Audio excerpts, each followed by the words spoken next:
I mean, this is how politics work. So, but that's why we Bitcoin, right? Yeah, exactly.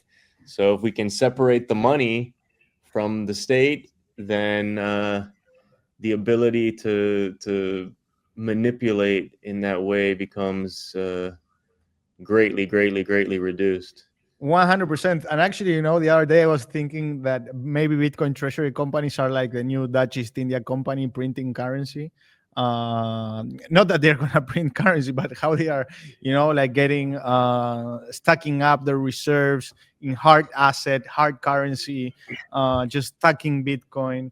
And Well, they become they're a conduit to for the markets to. It's like a relief valve for the markets, and it's yet another conduit into. I'd say Bitcoin is the relief valve, but there's so much capital that's stuck in all sorts of mandates and stuck in the domestic in local markets and in the local brokerages, and these Bitcoin treasury companies become conduits are becoming conduits for capital to very quickly, very easily flow into Bitcoin. Um, I was like watching bonds in Japan and now in Western Europe too, and with France and UK bonds like seemingly on the precipice, and the existence of those um, treasury companies as conduits into sound money uh, uh, definitely present an opportunity for people who are kind of see the writing on the wall to much more quickly and easily and more comfortably for a lot of people, because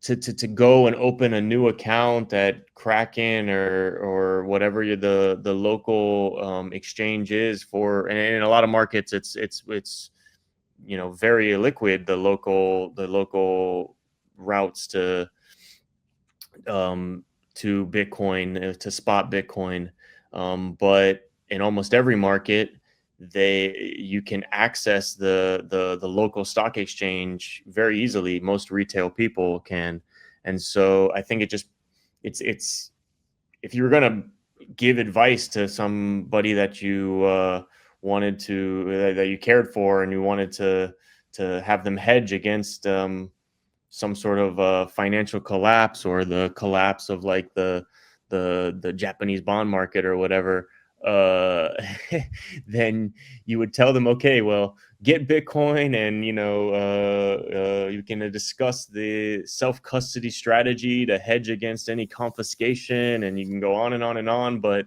for a lot of people, especially people with money, they tend to be older, set in their ways, and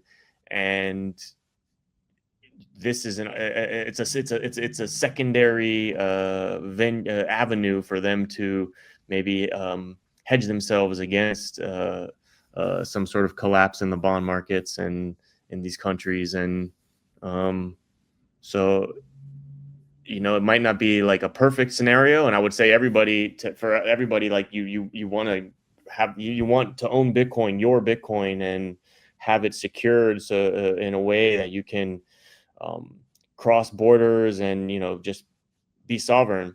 But a a nice second choice versus going down with the ship, if for the eventual fiat collapse, whether it happens quickly or gradually, but it will happen. It's been happening since the invention of fiat.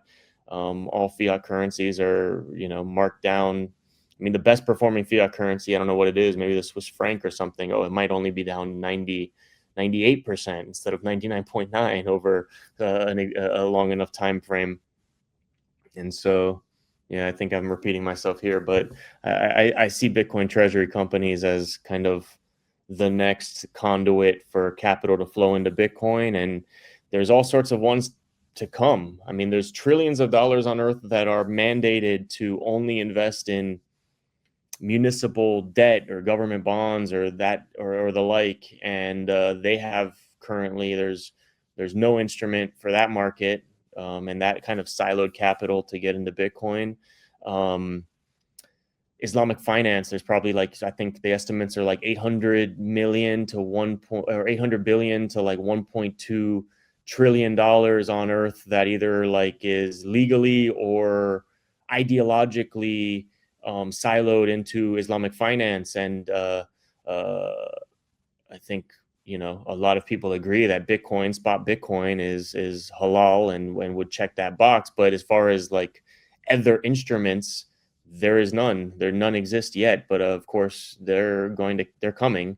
And I think that's the case. Though by some way or another, every single market, all capital on earth, no matter how siloed or what the mandate or where it's tucked away, for it to, you know, survive, is going to have to, there's going to have to be some conduit for it to find its way to access Bitcoin exposure. And this is kind of, we're in like a multi-decade period of Bitcoin price discovery, and the first phase was the well, the first phase was kind of the most outside the box, or like, you know, crazy thinkers accessing it in a very, very high friction way via I don't know, local Bitcoins and Paxful and early brokerages and exchanges. And then things got a little more kind of institutionalized, like kind of a post 2017 rally into the post COVID rallies and these types of things. And now we're in a much more institutional phase. And now we're in a phase where Bitcoin capital markets are going to flow into Bitcoin, and then ultimately every market